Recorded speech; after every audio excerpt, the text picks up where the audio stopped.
Moi, je suis un panafricain. Je ne crois pas à nos États frères découpés comme ils l'ont été par la puissance coloniale pour que nous demeurions faibles.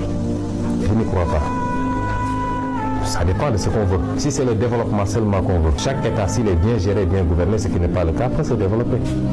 La Suède, la Suisse, etc., c'est de petits pays en termes de population, nombre de territoire, mais la Norvège, le Danemark, Hollande, c'est les pays qui ont l'indice de développement humain le plus élevé du monde. On y vit mieux qu'aux États-Unis, mais ce n'est pas des puissances. Ils ne siègent pas au Conseil de sécurité, ils ne peuvent pas intervenir militairement quelque part, etc.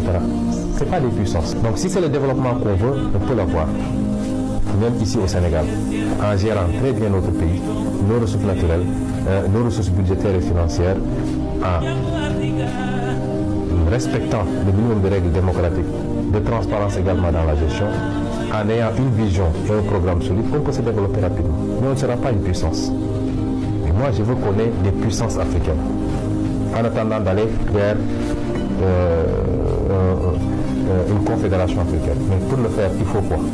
Si vous voyez sur ma photo de profil au niveau de WhatsApp, vous voyez les 6 zones qu'on a découpées. Nord, Ouest, Est, Sud et Centre. Plus maintenant quelque chose qui peut représenter la diaspora. Il nous faut cela. Si vous avez la zone CEDEAO, c'est 6 700 000 km². La Chine fait 9 millions de km². Les États-Unis font un peu plus de 8 millions de km². Parce que pour être une puissance, il faut avoir un territoire. La Russie est le plus grand avec plus de 11 millions de km². Pour être une puissance, il faut d'abord avoir un territoire. Ce n'est pas avec 196 km² qu'on va être une puissance. Ce n'est pas possible. Il faut avoir un territoire. Il faut avoir une démographie. Donc une population importante. Pour pouvoir avoir un marché intérieur avant d'aller à la conquête du monde. Si vous prenez la zone CEDEAO, c'est 6 millions de km². C'est presque 400 millions d'habitants, avec le Nigeria qui dépasse 200 millions et ainsi de suite. Donc c'est un marché, c'est un territoire et c'est des ressources naturelles à n'en plus finir. Vous réglez la problématique de la gouvernance, vous avez une puissance en gestation. Mais aucun de nos pays plus isolément ne peut l'être. Le Nigeria, c'est 200 millions d'habitants, mais sur un territoire de plus de 300 000 km², à peu près la même chose que la France. Si l'Union européenne a compris que, face aux géants américains, chinois, russes, etc., qu'ils étaient condamnés à se rapprocher pour se retrouver ensemble 10 millions de km² avec des pays développés, malgré tout, ils sont en perte de puissance en termes de force de frappe économique et militaire dans le monde, technologique même. Tout ce que je dis là, c'est le livre que je suis en train d'écrire, que j'ai le premier Sénégalais qui a été interrompu plusieurs fois par tout ce qui s'est passé, mais qui sera bientôt présenté s'il plaît à dire aux Sénégalais. Moi je crois à cela et c'est pourquoi je suis un panafricain. Jusqu'à l'os. Je suis un panafricain et j'y crois. Ça ne veut pas dire que je suis un utopiste, je sais qu'il y a des difficultés. Il y a des obstacles. Nous les avons identifiés, j'en parle également dans le livre. Et j'ai dit, si on veut régler cette question, il faut qu'on aille le plus loin possible. Prenons le cas du Sénégal. Quand on interroge le Sénégal, on se dit, est-ce que notre histoire a commencé avec Lat Dior, Cheikh Ahmadou Bamba, Aladji Malick, Mamadou Lamine Dramé, Maba Diakhou, Aline Sitoé, etc., etc. Qu'est-ce qu'il y avait avant? L'histoire, on peut la commencer depuis l'Antiquité. On peut laisser la préhistoire, la proto-histoire, etc. On commence depuis l'Antiquité. C'était quoi le Sénégal antique? C'était quoi le Sénégal médiéval? C'était quoi le Moyen-Âge? On était quoi? Jusqu'à l'époque moderne, jusqu'à l'époque contemporaine. Mais si on veut retracer une histoire, on ne peut pas la retracer en prenant nos pays individuellement, parce qu'ils n'ont pas d'histoire très ancienne. C'est le colon qui nous a imposé ces territoires.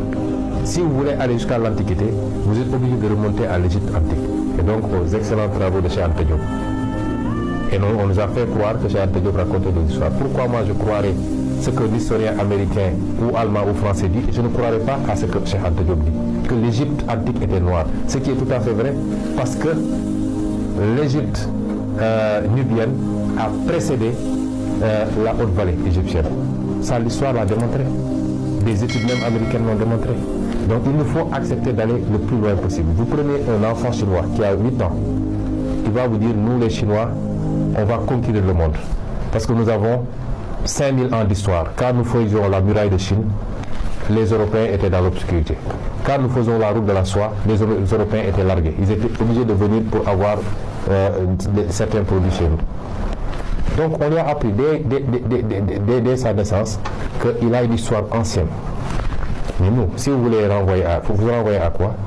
Mais si vous allez jusqu'en Égypte, on a 8000 ans d'histoire. C'est l'Égypte qui a modernisé le monde, qui a introduit la science, qui a introduit la technologie, qui a introduit l'architecture, ainsi de suite, ainsi de suite. Cette Égypte-là, je suis désolé, elle n'était pas arabe. Les Arabes sont venus avec la conquête de l'islam, c'est-à-dire après Jésus-Christ. L'Antiquité s'est arrêtée avant Jésus-Christ. Il nous faut aujourd'hui aller le plus loin. Ensuite, venir au Moyen-Âge. C'était quoi le Moyen-Âge? Nos grands empires du Ghana, du Mali, du Songhai, du Monomotopa, de l'Éthiopie, etc. C'est extraordinaire. Et on n'était pas très loin de ce que les autres faisaient. Donc aujourd'hui, il nous faut recoller à notre histoire. Et cette histoire transcende nos frontières. Rien qu'au Moyen-Âge, l'Empire du Mali s'est allé jusqu'à une grande partie du Sénégal. Nous avons été dans l'Empire du Mali. Le Jolof, le Walo, etc., sont venus après. Mais c'était de petits empires en termes de taille par rapport à l'Empire du Mali ou l'Empire du Ghana. C'est un volet culturel extrêmement important qu'il nous faut revisiter pour restaurer notre dignité et de dire, contrairement à ce qu'on nous a dit, nous ne sommes pas des gens, nous ne sommes pas le néant. Nous avons su exister, nous avons dominé le monde pendant longtemps. Les Grecs venaient apprendre la science en Égypte. Et c'est l'Égypte qui a transmis à la Grèce, de la Grèce à Rome, et ainsi de suite. Donc nous ne sommes pas ce qu'on veut nous présenter. Et c'est tous ces éléments-là qui font que moi, je me considère comme un Africain du Sénégal. Je dis, quand vous prenez un Américain, il vous dit je suis un Américain du Texas, ou je suis un Américain de la Californie, je suis un Américain de New York. Moi, je rêve d'une situation où je dirais, je suis un Ouest africain. Si on parvient à faire de la CEDEAO une fédération, je suis un Ouest africain du Sénégal, un autre sera un Ouest africain de la Côte d'Ivoire. C'est ça le rêve. Et je crois fondamentalement à ça. Et sur le plan politique également, nous travaillons activement depuis 2 ans pratiquement pour la mise en place d'une interafricaine politique. Parce qu'aujourd'hui, toutes les internationales politiques, il n'y en a aucune qui soit africaine. On s'affilie à l'international socialiste, à l'international libéral, etc., etc. Mais je considère que nous avons des défis qui sont africains, strictement africains. Et il faut une organisation politique plurielle, transafricaine, avec des gens qui ont les mêmes idées, les mêmes idéologies et la même vision des choses dans chaque pays africain, que ces gens-là puissent se retrouver autour de quelque chose. On avait lancé cette interafricaine à Niamey il y a quasiment 2 ans, après 1 an et demi. Nous continuons à y travailler avec, on commence à avoir beaucoup d'adhésions des pays anglophones, par exemple, des pays lusophones, le Nigeria, la Guinée-Bissau, ainsi de suite. Les pays francophones, pratiquement, on en a dans beaucoup de pays, pratiquement tous. Et nous allons continuer à travailler avec beaucoup de leaders jusqu'en Afrique du Sud pour réunir les Africains qui ont cette même préoccupation, cette même vision, adossée sur la souveraineté africaine, la libération de nos peuples. Nous allons continuer à y travailler pour, en tout cas, mettre très rapidement en place cette interafricaine, peut-être même dans des délais plus courts que nous le pensions, parce que nous considérons que ce n'est pas des questions qui se règlent isolément dans tel ou tel pays. Évidemment, nous considérons qu'un pays comme le Sénégal, c'est un petit pays par la superficie, la population, mais c'est un grand pays parce que toute l'Afrique et le monde entier nous regardent, puisque nous avons été un pays relativement